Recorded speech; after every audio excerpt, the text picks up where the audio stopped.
Welcome back to the channel. I'm Mageborn and I review games after achieving the Platinum Trophy.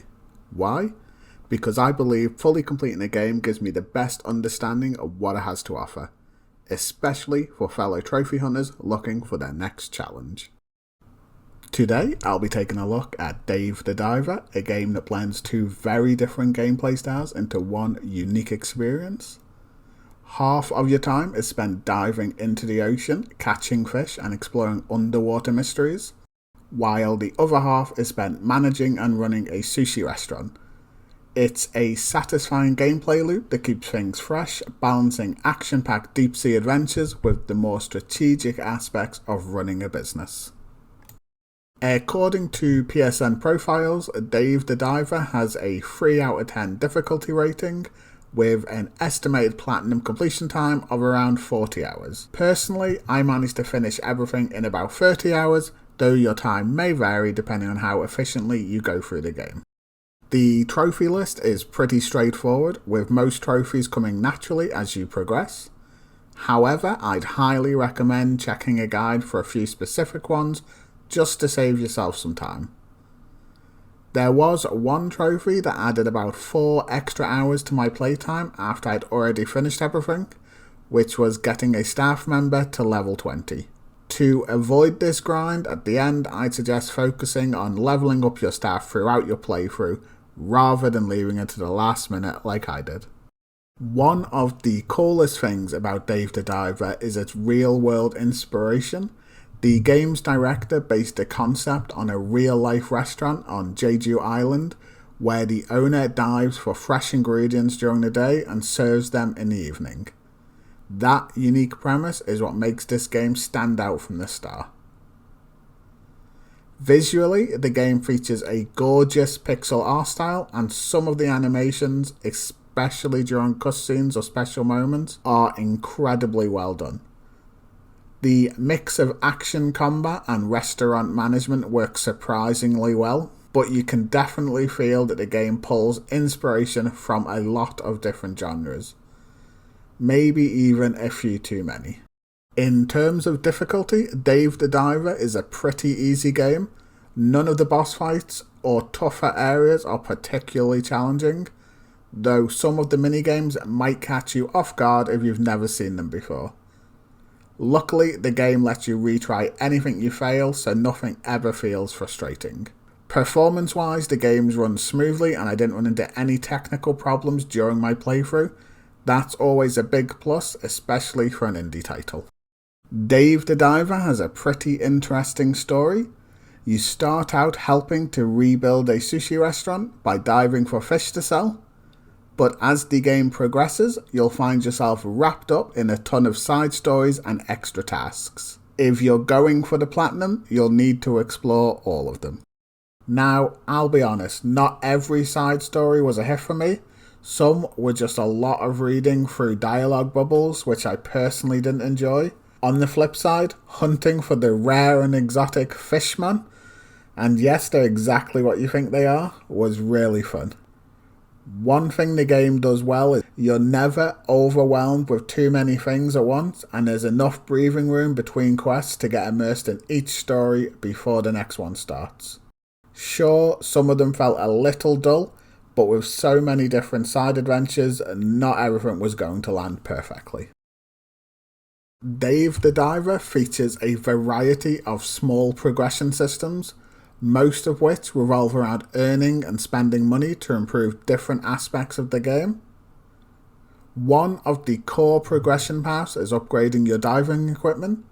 You can enhance your oxygen tank for longer dives, expand your inventory to carry more items, and increase the strength of your harpoon to make catching fish easier. Weapons you collect can also be upgraded, but here's a small tip: the net gun and the standard rifle upgraded to the tranquilizer rifle are all you really need. However, having a second rifle upgraded purely for damage can be useful against bosses. Beyond diving, you'll also need to improve the sushi restaurant. This happens in a few ways. The first is the ability to hire and train staff. You can recruit workers to help run the restaurant, then train them to improve their skills. You can also upgrade dishes. You can spend resources to upgrade a dish, which increases its selling price permanently. I didn't realise until much later into the game that when you upgraded a dish, it was upgraded permanently, so my advice would be to upgrade the highest selling items early to make a much bigger profit. You will also need to increase your cookster rating, which is something you need to do for a trophy. A little tip to max this out: later you'll need a high taste rating. The easiest way I found to do this was by hunting narwhals later in the game. Their dish, once you upgrade it to max, is enough for the highest taste rating needed. There are even more progression systems, including your above ground farm, underwater farm, the fish farm, the sushi branch, and of course the Gaio, which is basically a Tamagotchi. There's a lot of micromanagement involved, and I've probably missed something because the game throws a lot at you. At its core though, progression follows a simple cycle: dive for fish during the day, sell them at night, and use that money to improve whatever aspect of the game will make that loop easier or more profitable. While Dave the Diver has a lot of systems, they all work well together and feel rewarding as you progress. The majority of your time in Dave the Diver will be spent diving. From the very start, this was the best part of the game for me. It felt smooth, engaging, and incredibly fun. Early on, I set myself an extra goal outside of the platinum, which was to capture every fish in the game. Since the game tracks every species you've caught, I couldn't resist the challenge. This probably added a few extra hours to my completion time, but it was easily the most enjoyable part of the experience. Many of the other systems, like farming and running the sushi restaurant, can be automated to some degree.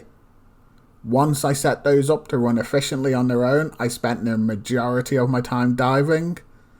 Or at least I would have if the game didn't throw a new minigame at me every few minutes. I generally enjoy minigames as they help break up the monotony of gameplay. However, Dave the Diver might have gone a little overboard. Nearly every major storyline introduces a new minigame, and while most of them were fun, they weren't what I expected going in.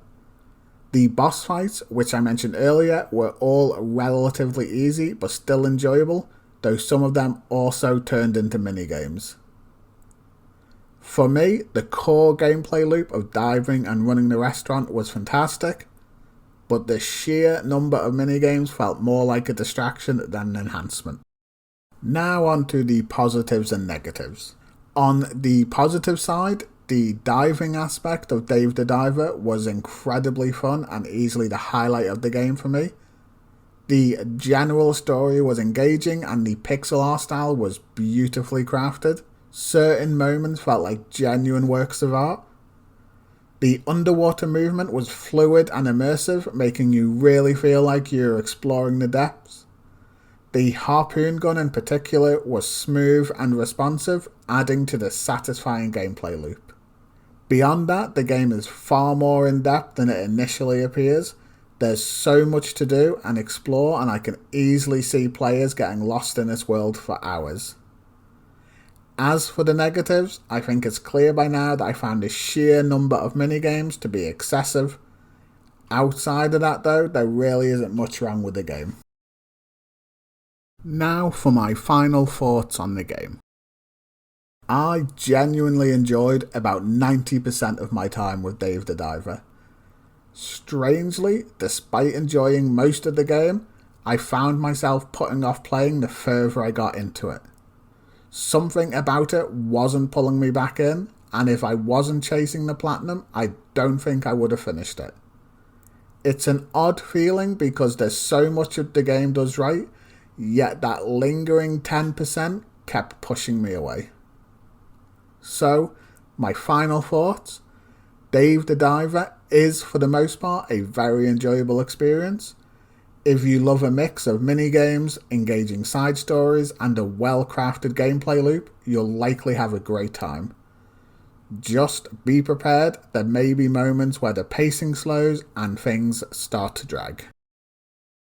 Thanks for watching, and if you made it all the way to the end, consider subscribing and leaving a comment. It really helps the channel grow. I'd love to hear your thoughts. See you in the next one.